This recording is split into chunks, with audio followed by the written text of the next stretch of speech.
firisanjato eo zany raha budget ampiasainareo no any commune dia fanampiana avany partenariat ny ankamaroany zany saika hoe tena vola vieto amin'ny commune daholo tena saika hoe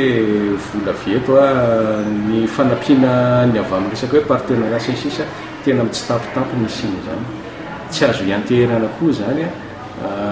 zay moa ny nampiavaka ny bentanana tetivato ny mbolana voalohany izay nandraisana ny asa mabentanana anazy dia miezaka zay mitady an'izay mpiaranombonantoka sy ny sisa mety mpamatsy vola zay enimbolana tsy misy mivana reny fa fampanantenana ela be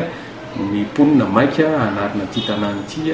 ny tanàna ny vato zay tsy ivony afa dia efa faritra mena tamin'ny resaka pesta tamin'ny fotoana nandraisana nyty community dia nanapa-kevitra zany fa hoe tsy maitsatsaraina ny fitantanana eto amin'ny commune dia ny volan'ny commune ihany no ahodina afana mame fahafaponimponina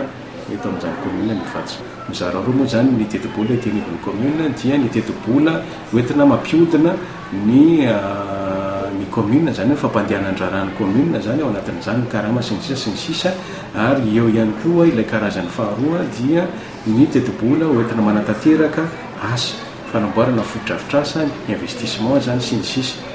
dia izay zany no rafitra ny vola miditra ho an'ny commune raha ohatra hoe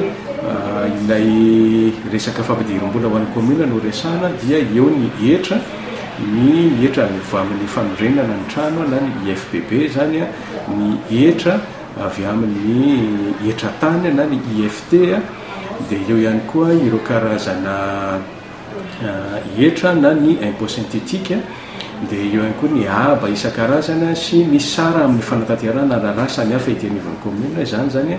dia fidiram-bola ho an'ny commune avokoa